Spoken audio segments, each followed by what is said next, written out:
Bismillah, alhamdulillah, assalatu wassalamu ala rasulillah. Ahiret dərslәрен дәвам итәбез һәм яңа темага кергәнче берничә сүз узган дәреснең темасына без сезнең белән сөйләштек. Кыямәт көненә ышану, җәннәт җәһәннәмне кабул итү, ул сөекле пәйгамбәребез sallallahu aleyhi ve sellem 1000 ел элек алып килгән ниндидер яңа гыйлем, иманның яңа баганасы түгел. Шулай бит? Атабыз Адәмнән башлап сөекле пәйгамбәребез Мөхәммәдкә кадәр ахиреткә иман булды. Аллаһы Тәгалә һәр даим кешелекнең кайтасы мәңгелек йортларын, булсын ул җәннәт, булсын Алла сакласын җәһәннәм, һәр вакыт белдертеп килде. Шуңа күрә башлангыч каян булды? Башлангыч шуннан булды. Аллаһның хикмәте. Шулай бит? Аллаһ иң беренче атабыз Адәмне юктан бар кылганда җир бар идеме? Җир шары бар идеме? Бар иде. Һәм бу җиргә беренче кешеләр килмәде. Шуңа күрә без фәнгә каршы килмибез. Без нигә маймылдан чыкты дигәннән башкасына. Чөнки Аллаһ Тәгалә Коръәни Кәримдә камил рәвештә Адәмне, камил рәвештә Хаваны яраттым диде. Маймылдан сезне ясадым димәде. Һәм сез берегез дә югыйгыз анда диде. Мин күкләрне ясаганда да, башкаларны ясаганда да. Сез карап тормадыгыз мине нәрсәдән ясаганыгыз дигән аят бар Коръәндә. Шуңа күрә Аллаһ Тәгалә атабыз Адәмне юктан бар кылганда бу дөнья бар иде. Бу дөньяда яшәүчеләр бар иде. Әмма Аллаһ аны җәннәткә урнаштырды. Башлангыч кайдан? Җәннәттән килде. Шуңа күрә яңадан кайтабыз кайда? Хәтта барабыз дип түгел, кайтабыз дип сөйләшсәк тә була. Максатыбыз җәннәткә кайту. Максатыбыз кире җәннәткә кайту. Шуңа күрә ахирет, ягъни мәңгелек йорт, ул башлангыч булды. Булды. Безнең башлангычыбыз, атабыз, анабыз шунда булдылар, шуннан монда килделәр. Шуңа күрә Нух алейхиссалам Аллаһка иманга чакырды һәм ахиреткә иманга чакырды. Муса алейхиссалам чакырды Аллаһка иман китерергә, ахирет бар диде, кайтасыгыз бар Аллаһ Тәгаләгә диде, дөнья бетәчәк диде, кемдер җәннәттә, кемдер җәһәннәмдә булачак диде. Ибраһим алейхиссалам да ничек кенә аны Ибраһим дибезме, Авраам дибезме, Мусамы, Моисейме, Гайсәме, Иисусме, аерма юк бер кешеләр, алар бөтенесе чакырды Аллаһка иман китерергә, аңа гыйбадәт кылырга һәм ахиреткә иман китереп, ахиреткә кайтабыз дип аңлаттылар. Шуңа күрә кешелек тарихы һәр вакыт ахиреткә иман китерергә чакырылып килде. Чакырылып килде. Шуңа күрә пәйгамбәребез килеп ниндидер яңа гыйлем, элекеге пәйгамбәрләр бит моны сезгә сөйләмәде, менә мин сезгә сөйлим дип, ахирет бар, җәннәт бар дип, ул андый гыйлем белән килмәде. Ул дәвам иттән, ул ныгыттан, ул тараттан, ләкин ахиреткә иман һәр вакыт булды. Шуңа күрә кешеләрнең теге дөньяга шанып яшәүләре, кешеләрнең җәннәткә өметләнүләре, җәһәннәмдән куркулары, сакланулары, ул нәрсә? Ул гадәти нәрсә булды. Мин моны ни өчен әйтәм? Чөнки безнең халык агуланган халык. Безнең халык атеизм белән, алласызлык белән, ахиретсезлек белән агуланган халык һәм бүген кызганыч бик күп кешедә шушы агу утыра. Бик күп кеше, хәтта күпмедер дәрәҗәдә башына хәсрәт төшкәндә булса да Аллаһка ышанучылар бар инде, әлхәмдүлилләh, күбәя, ләкин бүген Аллаһ күпмедер дәрәҗәдә Аллаһ бар дип, Аллаһка ышанып, кемдер бар дип яшәүчеләрдә бүген ахиреткә иман китерү бик авыр күбесенә. Кем аны барып күргән, кем аннан кайткан, еш ишетәбез. Бу күферлек. Алла сакласын. Без кемнедер гаепләргә әйтмибез. Без олыларга күбрәк кирде агу. Шуңа күрә Аллаһка ышану ул гомергә булды. Менә бүген бездән кай вакыт сез неужели Аллаһка ышанасыз ди? Гомер бакыена меңләгән ел халык Аллаһка ышанып яшәде. Һәм Аллаһ юк дигән сүз ул әллә нинди азган, әллә нинди юлдан язган әллә нинди адашкан халыкларда да булмады. Менә шушы китапның авторы яза, аның китаплары 7-8 том. Шушы иман турында ул әйтә, тарихта Аллаһ юк дигән халыкны белмибез ди. Белмибез андый халык ди. Аллаһка ширк кылдылар. Аллаһтан башка тагын затларга Аллаһ белән бергә гыйбадәт кылды. Алар булды. Әмма Аллаһ юк дигән халыкны белмибез ди. Юк. Шуңа Аллаһка ышану ул гадәти нәрсә булды. Һәм ахиреткә ышану ул һәр вакыт булды. Булды ул яшәп килде. Кешеләр җәннәтне белделәр, җәһәннәмне белделәр. Һәм безнең бабайлар да алар 1100 ел элек монда. Хәтта тагын далдарак алар иманны кабул иткәч, Аллаһка гына ышанып, ахиретне калдырмадылар.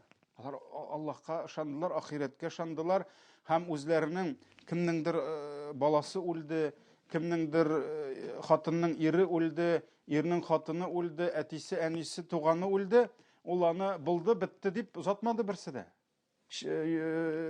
Күмдектә бетте түгел, җәннәттә очрашырга язсын дип узаттылар. Һәр вакыт булды ахирет. Шуңа күрә һәр пәйгамбәр ул ахиреткә иман китерергә чакырды һәм ансыз бер кашан да ислам, дин, бер кашан да иман ахиреткә иманнан башка булмады. Бүгенге безнең дәресебез, иншалла, мин инде бүген аны йөреп чыгарга тырышам, бик озанга сузмыйча. Бүгенге безнең темабыз инде ул кыямәт дәһшәте була инде. Дәһшәт ул куркынычлыгы дигән сүз, шулай бит? Кыямәт дәһшәте. Чыннан да кыямәт көне ул киләчәк, аның килүендә шик юк, һәм кыямәт көне бик авыр көн булачак. Шуңа күрә калбендә иманы булган кыямәт сүзен ишеткәч, аның йөрәгендә курку хисләре барлыкка килә. Аның йөрәгендә тетрәнү хисләре барлыкка килә. Ни өчен? Чөнки ул белә, бу минем хуҗам каршына кайтып, басып, аның каршында җавап тотасы көнем. Бүтән гынахларымны җыеп, төяп, кемдер күтәреп, кемдер сүрәп, шулай бит инде. Аллаһ каршына басып, менә минем бүтән әйткән сүзләрем, кылган эшләрем, ашаган ризыкларым, ичкән суларым, бүтәнесе өчен җавап тотасы көн һәм шуңа күрә кыямәт көне бик куркыныч көн. Бик авыр көн. Һәм бер кешедә үз тормышында ничә генә ел яшәсә дә, кемдер 80 ел, 100 ел, кемдер 1000 ел яшәгән. Бүген без кай вакыт 80 яшьлек хөрмәтле әби бабайларыбызны тыңлыйбыз. Шулай бит инде алар ничек анда сугышта авыр көннәр үткәргәннәр, кемдер 1000 ел яшәгән. Аның сөйлисе нәрсә? 15 мәртәбә күбрәк. Хәзерге безнең иң өлкән кешеләргә карый. Һәм аларда да тормыш җиңел булмады. Шулай бит инде. Шуңа күрә кеше башыннан күп нәрсә кичерде, ләкин кыямәт белән, кыямәт авырлыгы белән, кыямәт дәһшәте белән бер көндә нәрсә чагыша алмый. Бер көндә чагыша алмый. Бер көндә чагыша алмый. Бу иң куркыныч, иң авыр көн бүтән тарихта була торган көннәрнең. Һәм менә шушы кыямәтнең авырлыгын, кыямәтнең куркынычлыгын күрсәтә торган, әйдәгез тукталабыз берничә дәлилгә. Берничә яктан Аллаһ Тәгалә безгә күрсәтә бу көннең авырлыгын. Иң беренче дәлил, Аллаһ Тәгалә үзе бу көнне бик зур, бөек көн һәм авыр көн дип әйтә.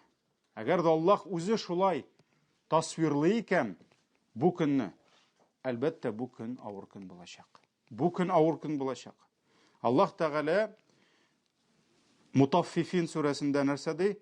Әла язунну улаика аннахум маб'уthun. Әллә алар ди, без көннәрдән бер көнне каберләребездән чыгып, Аллаһ каршына басырбыз дип уйламыйлармы соң ди? Монда сүз бара инде кешеләрне алдаучылар турында. Үзләренә алганда үлчәүне дөрес итеп куялар. Каяндыр барып ала бит инде ул. Шулай бит? Алдатмаска тырыша үзен. Дөрес итеп ала, кешегә сатканда нишли? Жайлый, майлый, алдый. Киметеп, яки арттырып, ничек аңа файдалы, шулай иттереп сата. Шуңа күрә Аллаһ нәрсә ди? Үзенә алганда дөрес иттереп ала ди, кешеләргә биргәндә алдый ди. Һәм ул гомум килә аят. Кеше тормышында, кеше үзен кайгыртканда һәрвакыт үзенә тиешлесен алмакчы була. Башкаларга биргәндә нәрсә? Бөтенесен биреп бетерергә тырышмый. Шуңа күрә Аллаһ нәрсә ди? Әллә алар ди, без үлеп тереләчәкбез, Аллаһ каршына басачакбыз дип уйламыйлармы ди? Нинди көнгә? Лияумин азим ди. Аллаһ әйтә, бүйек көндә ди. Бүйек көндә ди. Бу кичкенә көн булмаячак. Бу бүйек көн булачак. Яума якумун насу ли раббил аламин.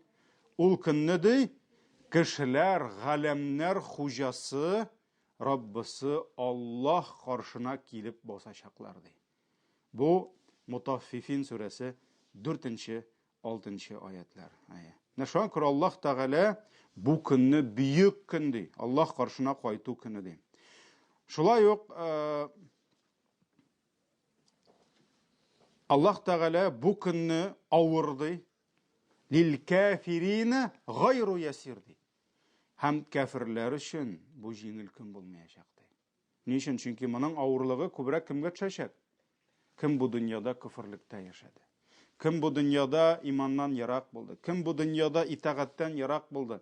Алар өчен айруча авыр көн булачак, җиңел көн булмаячак бу диде. Шуңа күрә Аллаһ Тәгалә андый аятлар бар. Ул аятларда безне кисәтә, бу бик авыр көн булачак ди. Кафирләргә бик җиңел булмаячак бу көнне ди. Шулай иттереп, Аллаһ Тәгалә беренче дәлил килә, турыдан-туры әйтә. Бу авыр көн, бу бүйек көн дип әйтә. Икенчесе, Аллаһ Тәгалә Коръән аятларында бу көннең куркынычлыгын безгә тасвирлап, кайбер мисаллар китерә. Мәсәлән, 9 ай буе карынында күтәреп, авырлык өстенә авырлык кичереп, яңадан бу баласын тудырып, һәм шушы күкрәк сөте белән имезгән баласы өчен, әгәр дә ана бу дөньяда үз гомерендә бирергә әзер булса, кыямәттә шушы баласыннан да баш тартачак. Ни өчен? Үз кайгысы үзенә җитәчәк. Ул бала кайгысы булмаячагында. Ул бала кайгысы булмаячагында. Ул аятны хәзер китерәбез. Авырлы хатын, ул дөньяда авырлы үлсә баласы белән җирләнә, һәм нишли? Кем нинди хәлдә үлә, без сезнең белән әйттек, шулай бит? Ул шул хәлдә кыямәт көнендә торачак. Авырлы хатын авырлы булып торачак. Авырлы хатын куркуыннан баласын төшерәчәк. Баласы төшәчәк. Һәм менә бу да күрсәтә, бу көннең никадәр авыр икәнен. Кешеләр шушы көннең авырлыгын күреп, алар исерәчәкләр.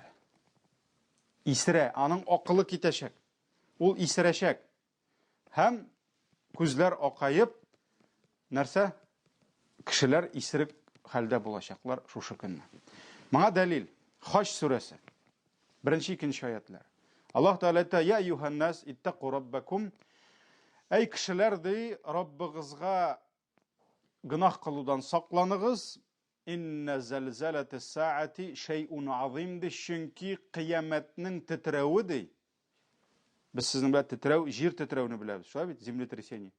Кыямәтнең тетрәве ди, шай'ун азим ди, бик куркыныч булачак ди. Бу дөньяда, әлхәмдүлилләh, безнең инде бу тирәдә алай җир тетрәүләр булганы юк, ләкин кемнәрнеңдер инде башка континентларда, башка илләрдә, без менә мәктәптә укганда инде безнең илдә дип әйтәбез инде, Армениядә булган бит инде бик каты, шулай бит, акчалар җыеп биргән. Җир тетрәү ул куркыныч әлбәттә. Чөнки хәтта ташу киткәндә, боз ярылганда да ленди тавышлар чыга, куркып куясың, шулай бит. Монда җир тетри, иләр ишелә, җимерлә, ул куркыныч. Кыямәт тетрәве аны күз алдына китереп булмый. Шуңа күрә Аллаһ кыямәтнең тетрәве ди, бик куркыныч булачак ди. Яума тараунаха тәзһәлу куллу мурдиатин амма ардаат. Һәм ул көнне син күрерсең ди, күкрәк сөте белән баласын ашаткан ана ди, ул баласын онытып китәр ди.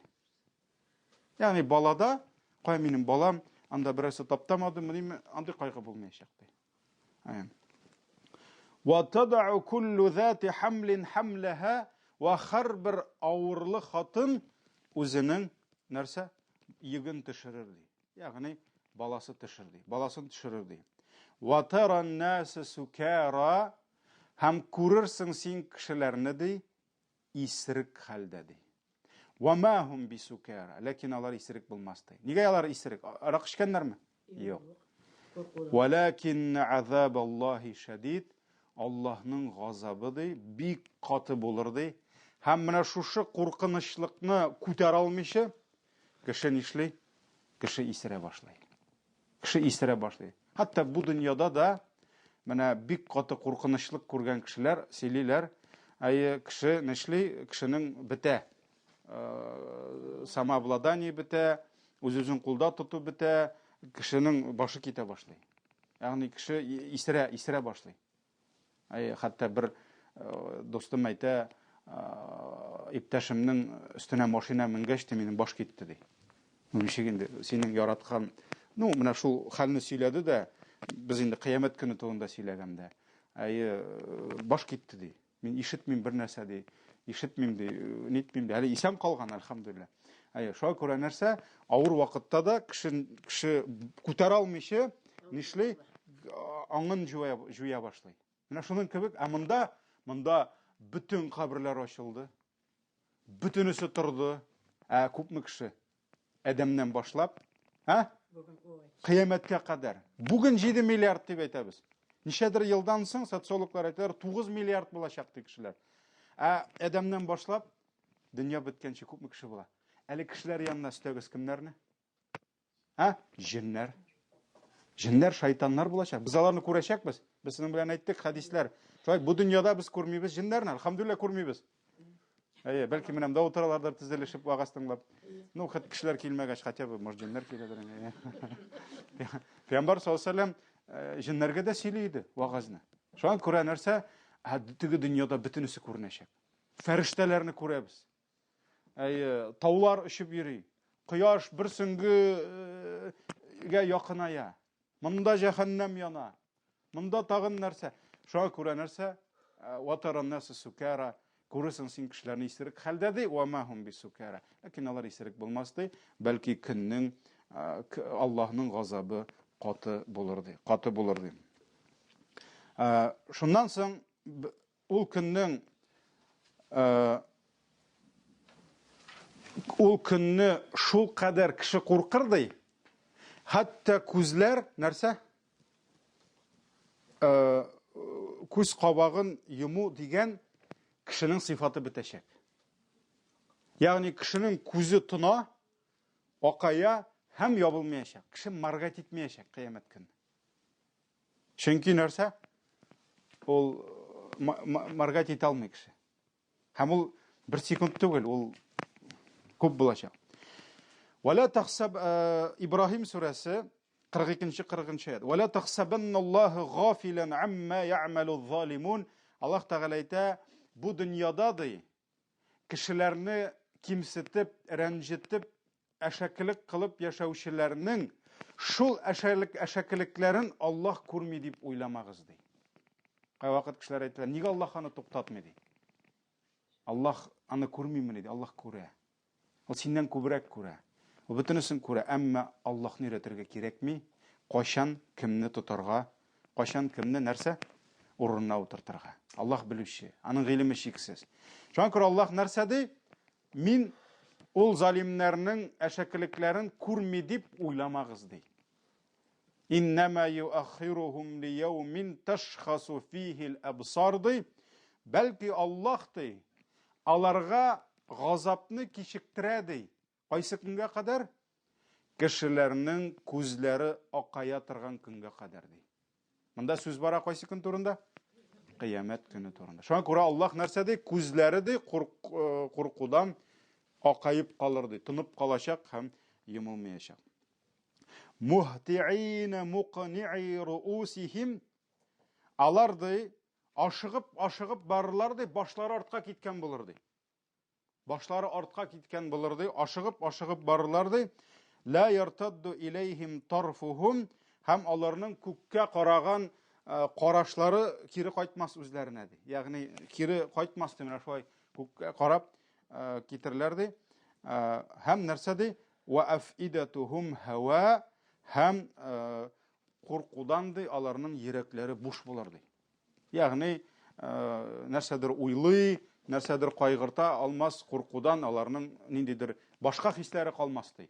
Ягъни курку ни төшә күрә анда кая микән минем яраткан балам, кая микән анда минем яраткан ирем, хатыным, әнием, әтием, анда әйбер калмаячак. Фақат нәрсә бер генә хис. Курку калачак. Ибраһим 42-43. Шулай ук Гафир сүрәсе 18-нче аят. Гафир сүрәсе 18-нче аят. Аллаһ нәрсә ди? Аларны ди кисәтеп куйды. Якынайып килүче көн белән ди, ул көнне йөрәкләр куркудан бугазга килер ди. Йөрәкләр куркудан, йөрәгем сикереп чыга язды диләрме? Йөрәгем бугазымнан сикереп чыга язды диләрме? Йөрәкләр куркудан бугазга килер ди, һәм алар ди бик зур кайгыда булырга. Шуңа күрә йөрәк чыгып та китми. Нәрсә? Йөрәк бугазга килер ди. Йөрәгем сикерә, чыгып китердәй булды дип әйтәләр бит. Ул инде мусульман халыкларында күп кулланылган инде ул. Теге хәтта менә бик курыккан балаларны кайбер инде нидә Азия илләрендә, ул наданлык инде ул. Ул бездә булды микән, бик курыккан балаларны йөрәге бугазыннан чыкмасын өчен аягыннан тотып булай селкетә торган булганнар. Теге нитергә инде. Йөрәге урынына куерган инде, ничектер шулай селки торган булганнар инде. Ул наданлык инде. Наданлык. Аның белән йөрәк керми, наоборот чыгып китергән маш. Шулай ук Нур сүрәсе 37-нче аятта Аллаһ нәрсә ди?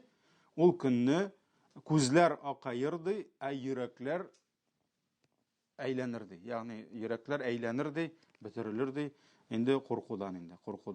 Шуңа күрә бу нәрсәләрдә безгә менә бу тасвирлаулар безгә күрсәтә бу көн авыр булачак. Хәтта Аллаһ Тәгалә нәрсә ди?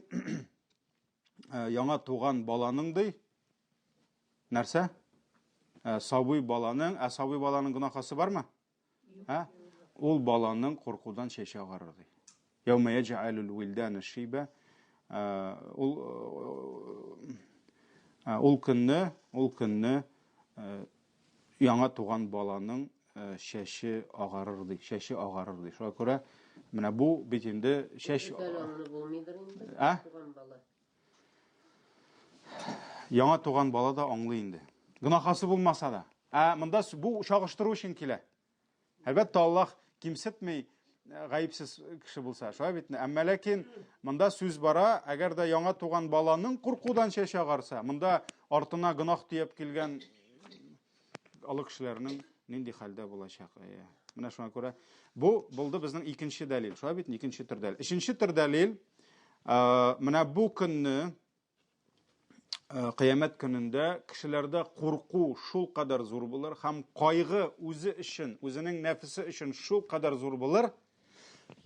Бер нинди дә кемгәдер карата туганлык хисләре.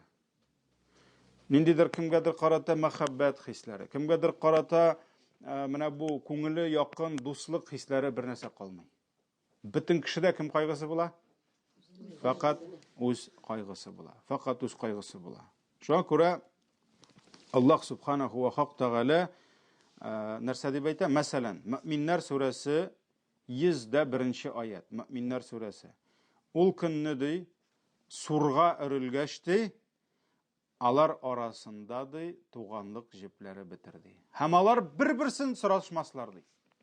Бетте. Кая микән анда ни? Кая микән ни? Андай кайгы булмаячак. Бетте. Бер кемне эзләми, һәр кемдә кем кайгысы? Үз кайгысы гына булачак. Шулай ук Габаса сүрәсе Коръәннең артында бит, шулай бит, арттагы сүрәләрдә, ахыр сүрәләрдә Аллаһ Тәгалә нәрсә ди? Фа иза джаатис саха, Кашанды менә шушы колакларны тондыручы тавыш ишетелгәч ди, бу сүз бара, сурга өрелү. Шулай бит инде. Яума яфиррул мар'у мин ахи. Ул көнне ди, кеше үзенең туганыннан нишләр? Туганын ташлап китерде. Битте, юганың туганнар. Туганын ташлап китерде. Ва уммихи ва абихти. Анасын ташлап китерде, атасын ташлап китерде. Ягъни монда Аллаһ китерә иң безнең күңелебезгә якын булган бу дөньяда күңелләребез бәйләнгән кешеләр белән китерә. Анасын ташлап китер, атасын ташлап китерде. Ва сахибатихи ва банихти. Халал җифетен ташлап китерде, балаларын ташлап китерде. Ягъни бер ирдә минем хатыным кая микән дип йөрмәячәк. Бер хатында минем ирем кая дип йөрмәячәк. Бер әти, бер әни нәрсә балаларым кая микән дип йөрмәячәк. Бер бала да әти әнисен эзләмәячәк. Ликулли мир'ин минхум яума идин ша'ну югни. Һәм ул көнне ди, һәр кемгә дә үз кайгысы гына җитәчәк ди. Үз кайгысы шул кадәр күп булыр, башка кешенең кайгысы булмаячак ди. Габаса сүрәсе, Габаса 100-нче йөрде дигән сүрә. Шулай бит? Нахмурился. 33-нче, 37-нче аятлар. 33-37. Һәм башка аятлар да бар, шушыны дәлилләүче. Мәсәлән, Лукман сүрәсе 33-нче аятны карасагыз була. Әй кешеләр ди, әй юханнас, әй кешеләр, Раббыгызга тақва булыгыз ди, һәм куркыгыз шул көннән ди. Ул көнне ди, ата бер ничектә үз баласын яклый алмас ди. Ата бер ничектә бу дөньяда бит инде кеше эзли башлый, кая минем балам, яклый, шулай бит нәрсәдәндер саклый ала, бу көнне юк ди. Юк, бер ата да үз баласын саклый алмас ди, һәм бер бала да әти әнисен саклый алмас ди. Бер ата ана үз баласын, бер бала үз ата-анасын бу көнне бер ничектә саклый, яклый алмас ди. Аллаһтан вәгъдә ителгән хак ди. Аллаһтан вәгъдә ителгән көн хак ди. Бу Лукман сүрәсе 33-нче аят.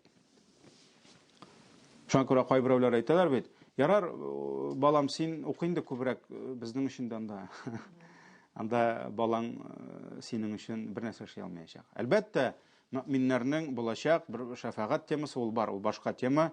Иншалла аның турында үтербез, ләкин Аллаһ Тәгалә әйтә, ул көнне бер кемдә икенче берәүнең кайгысы булмас ди. Шуңа күрә бу шул кадәр авыр һәм куркыныч көн була. Анда инде берсе дә кая микән туганнарым, фәлән туганымны таптым, тегәнен таба алмадым дип андый нәрсә юк. Бу дөньяда курыккан кыямәттә курыкмас, иншалла. Җәннәткә керүчеләргә дә авыр булачак, Бөтен кешегә авыр булачак. Чөнки кыямәтне үтәргә кирәк. Каберне үтәргә кирәк. Тиз генә җәннәткә кереп булмый. 4нче төрле дәлил. Имансызлар җәһәннәмнән котылу өчен бүтән булган нәрсәләрен бирерләр иде. Әгәр дә бу аларны бер мизгелгә генә булса да, нәрсә? Җәһәннәм утыннан азат итсә. Бу бик зур дәлил шулай ук. Аллаһ Тәгалә Юнус сүрәсенең 54-нче аятында әйтә. Әгәр дә залим кеше ди, дөньяның бүтән байлыкларын үз итсә дә ди, бүтән менә дөньяда нинди байлык бар, бүтәнесе аныкы булса да ди, ул үзенә фида кылу өчен, ягъни выкуп өчен нәрсә? Аның бүтәнесен бирер иде ди.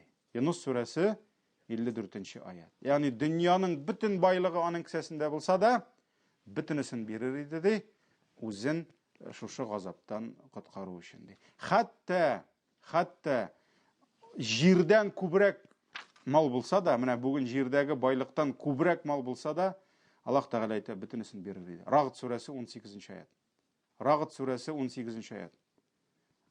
Алар ди, дөньяда булган, җирдә булган бүтән байлыкның хуҗасы булып та ди. Тагын 2 мәртәбә күбрәк байлыклары булса да ди, алар ди шуны биреп булса да газаптан котылырга теләрләр иде ди. Ягъни хәтта 2 мәртәбә дөнья байлыкларыннан 2 мәртәбә күбрәк байлыклары булса да, нәрсә? Газаптан котылырга теләрләр иде ди. Шуңа күрә хәтта килә Коръәндә аят, Монсы рағыт, күк-күкірәу сүрәсе, ме? Хатта Әл-Ғимран сүрәсе 91-ші аятта Аллах нәрсәді, хәзір аятын оқим, хатта шушы біз яшәгән жир шары қадар алтын булса да, менә шушы біз яшәгән жир алтынға әйләнсә, аны да бирер иде. Аны да бирер иде. Иннәлләзина кафару ва мату ва хум куффар. Аллах Тәгалә әйтә, дөреслекдә ди, кемнәр күфрлек кылдылар ди, һәм кафир булып үлделәр ди, аларның ди шушы жир тулы, жир кадар алтыннары булып та, шуны бирсәләр дә кабул булмас иде ди. Шуны бирсәләр дә кабул булмас иде ди. Улаика лахум азабун алим ва ма лахум мин насирин. Нәрсәде аларга ди рәнҗеткүче каты газап булыр ди, һәм син аларга бер ярдәмче дә тапма. Аларга һич бер ярдәмче табылмас ди. Шуңа күрә нәрсә? Күпме генә малың, күпме генә ниең булса да, газапны туктатып булмаячак. Һәм бөтен әйберне бирергә әзер булачаклар. Бу дөньяда бирәсе килми. Чөнки иман юк. Шулай бит. Анда иман нәрсә? Инде үз күзе белән күрде, дөрләп торган җәһәннәмне, үз күзе, үз тәнендә татыды, үлем фәрештәсенең җанны суырып алуын, кабер газабын татыды. Инде үтте бөтенесе өчен. Бөтенесе аша, шулаймы? Һәм ул белә нәрсә? Алда тагын да каты газап көтә. Шуңа күрә бөтен нәрсәне бирер иде. Хәтта алай гына түгел, бөтен туганнарын бирер иде. Бөтен туганнарыңны җәһәннәмгә кертәбез. Сине чыгарабыз дисәң, бөтен туганнарын җәһәннәмгә кертер иде бөтенесен. Имам Бухари риваятында килә, Пәйгамбәрбез саллаллаһу алейхи ва саллям әйткән, кыямәт көнендә ди, кафирне китерерләр ди, һәм аңа шундый сорау бирерләр ди. Әгәр дә синең ди шушы җир кадәр алтының булса ди, син шушы газаптан кутылу өчен бу алтыннарны бирер идеңме ди? Шуннан соң әйе бирер идем дип әйтер ди. Шуннан соң Аллаһ Тәгалә әйтер ди, әбит элгерәк ди. Кайда? Дөньяда. Мин синнән күпкә җиңелрәк нәрсәләр сораган идем ди. Закат та бит күп түгел. Шулаймы? Бер караганда 40-тан бер өлешен генә сорый. Хәтта бер җирдә налоговый система югандай, 40-тан берсен генә сорый торган. Әле нәрсә? Нисапка җитмәсә, хәлең билгеле бер байлык, билгеле бер күләмгә малың җитмәсә, бирмисең бөтенләй. Бөтенләй бирмисең. Әле җитсә дә нәрсә? 40-тан бер өлешен генә бирәсең. Шулай бит инде. Менә Аллаһ Тәгалә әле нәрсә ди? Мәчеткә Аллаһның йортына түгел, мохтаҗларга ди, фақирләргә ди, мискиннәр, мәчеткә закат бирергә ярамый. Беләбез, шулай бит. Шуңа күрә, әлхәмдүлилләh, Аллаһ Тәгалә нәрсә ди? Мин бит синнән ди күпкә әзрәк сораган идем ди. Күпкә әзрәк сораган идем ди. Һәм менә Мәгариш сүрәсе туганнар турында, иң якын кешеләре турында. Мәгариш сүрәсе 11-15 аятлар. Аллаһ Тәгалә нәрсә ди? Гынахкар бәндә, ягъни гынахка чумган бәндә ди, кыямәт көненең газабыннан кутылу өчен ди, ул үзенең балаларын да бирер иде ди. Ул үзенең хатынын бирер иде ди. Ул үзенең туганын бирер иде ди. Ул үзенең бөтен нәсел шәҗәрәсен бирер иде ди. Ягъни монда бу дөньяда яклап йөргән бәлки, саклап йөргәндер. Кыямәт көнендә җәһәннәм каршына килеп баскач нәрсә? Әгәр дә әйтсәләр, менә син бу дөньяда, мәсәлән, бу дөньяда бит инде менә күп кешене вагазли башласаң, ул сәбәп итеп куя кемнәрне? Мәсәлән, әйдә намазга кил дисәң. Шулай бит инде. Ул әйтә, минем вакытым юк әле ди. Әйдә мәчеткә кил, вакытым юк. Ни өчен? Чөнки минем семьямны карыйсым бар ди. Шунда семьясын карый. Әмма ләкин Аллаһка гыйбадат кылудан баш тартуга сәбәп итеп кемне куя? Гаиләсен куя. Мин хатынымны яратам. Бәлки шунда яратадыр. Мин баламны яратамдыр ди. Һәм аның намаз укырга мөмкинлеге юк. Ни өчен? Чөнки ул шуларны карыйм ди. Кыямәт көнендә әгәр дә әйтәләр икән, әз генә газабыңны киметәбез, менә шушылар бөтенесен утка ат дисәң, бөтенесен үз кулы белән ташак. Бу сүз бара кем турында? Кәфир турында. Имансызлар турында сүз бара. Шуңа күрә ничек Аллаһ Тәгалә әйтте: "Ал-ахиллау яума идин ба'духум ли ба'дин гадуди илля ал-муттақин." Бу дөньяда бер-берсен яратып йөргән дуслар ди, якыннар кыямәт көнендә бер-берсенә дошман булырлар ди, мәгәр Аллаһтан куркучы бәндәләрдән башка ди. Шуңа күрә Аллаһ сакласын, бу дөньяда нәрсәдер сөйләшәбез, ярату, тегесе, бусы турында, бер-береңне саклау, кадерләү турында кыямәт көнендә бөтенесе ачылачак. Бөтенесе ачылачак. Хәтта нәрсә ди Аллаһ Тәгалә, бу Мәгариш сүрәсе. Мин сезгә аят укыйм. 11-15 аятлар укыгыз кайткач. Баскычлар сүрәсе. Аллаһ нәрсә ди? Хәтта ди үзе саклап, кадерләп торган балаларын, анда хатынын, ирен, туганнарын гына түгел ди. Карагыз нәрсә ди Аллаһ. Дөньяның бөтен кешеләрен җәһәннәмгә атып, әз генә үзе газаптан кытыла алса, бөтенесен атыр иде.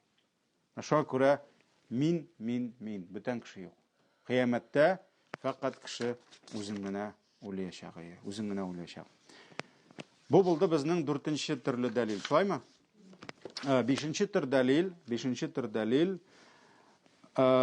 Менә бу көн булай да авыр көн. Шулай бит? Бу көн булай да куркыныч көн. Әле бу көннең тагын бер авырлыгын дәлилли торган нәрсә бар. Ул көн бик озак үтәчәк. Мәсәлән, кай вакыт кеше нәрсәдер авыртып ятканда, әгәр дә ул белә икән, хәзер 5 минут түзәм дә, 1 сәгать түзәм дә, аннан бетә дисә, бу өмет аңа нәрсәдер бирә. Кыямәт үтми. Кемнеңдер кыямәте үткәч тә, тагын да кыямәт көн үткәч тагын да куркыныч булачак бит әле, җәһәннәмдә. Шулай бит инде. Алла сакласын. Шуңа күрә Аллаһ нәрсә ди? Мәгариш сүрәсе, шул ук Мәгариш сүрәсе, 4-7 аятлар. Ta'rujul malaikatu war-ruhu ilayhi fi yawmin. Аллаһ Тәгалә әйтә, Аллаһы Тәгаләгә ди якынайырлар ди ул көнне фәрештәләр һәм Җәбраил фәрештә ди. Кайсы көнне? Миqdaruhu 50,000 сәнә ди. Ул көннең озынлыгы 50,000 ел булыр ди. Бер көн монда 24 сәгать булса, анда булачак 50,000 ел булачак. Без Гайса туганнан алып килеп җиттек, ничәнче елга? 2020 елга гына килеп җиттек әле.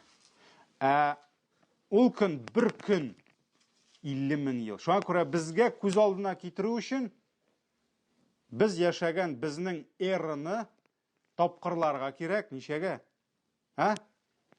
25-кә тапкырларга кирәк. Менә шушы 25 мәртәбә күбрәк булса, бу бер көн була. Әле бит җәмәгать көн кашан төнне төшеңсезлый, ул бит әле төн үтми. Шул ук 6 сәгать инде, шулаймы? Җыкласаң ничек тиз үтә рәхәт итеп. Йомшак түшәгеңдә, авыртмаганда, күзеңне яңа гына йомган идең. Мин бәләкәй чакта гел шуа уйлыйдым. Күзне йомам, ашам, инде әнием мәктәпкә уята. Шуны тиз яңа гына ятканым бит әле. Юк инде ди, сәгать ничә бит инде. Төнне мин гел үзем уйлыйдым. Төнне төшең сызласа, башың авыртса нәрсә? Үтми. Монда уйлап карагыз, 50,000 ел. 50,000 ел бер көн. Фасбир сабран җамилан. Аллаһ Тәгалә әйтә, бу дөньяда ди матур сабырлык белән сабыр итә. Карагыз, матур сабырлык ди. Күрә сабырлык та матур була ала. Фасбир сабран җамилан. Матур, күркәм сабырлык белән сабыр итте. Иннахум яраунаху баида. Алар ди, кафирләр, кыямәтне бик ерак дип уйлыйлар ди. Кашан бетә ул дөнья. Шулай бит.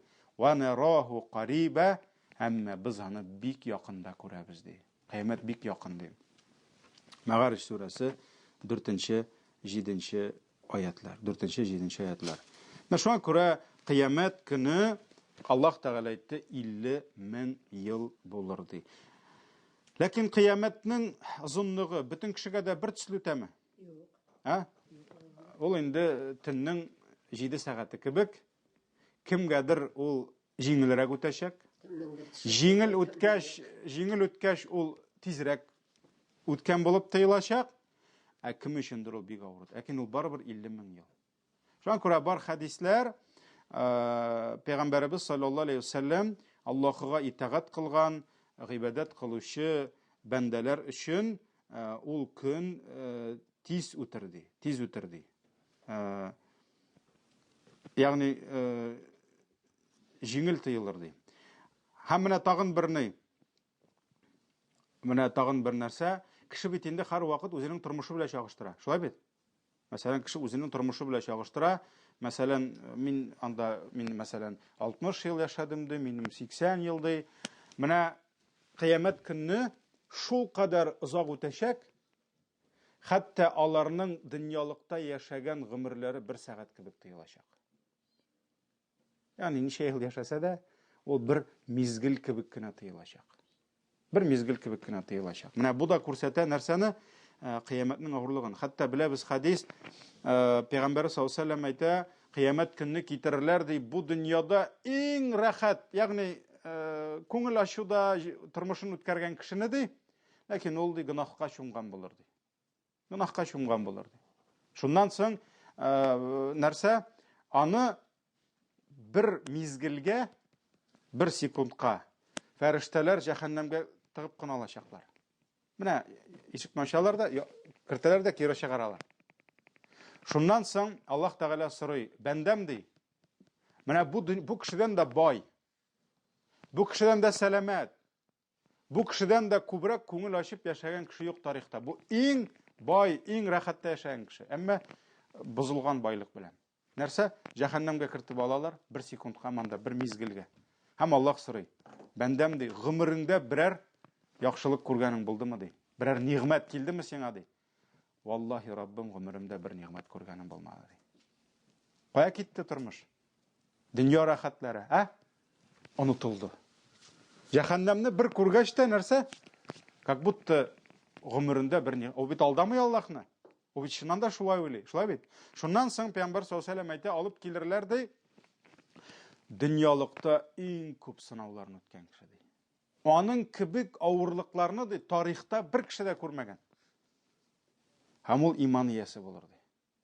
Шуннан соң фәрештәгә әйтер ди, моны җәннәткә кертеп кенә ал ди. Яшәтеп ал түгел, кертеп кенә ал ди. Һәм ул җәннәткә кертеп алырлар ди. Шуннан соң Аллаһ сорар ди, бәндәм, синең гомереңдә берәр авырлык күргәнең булдымы дип сорарлар ди.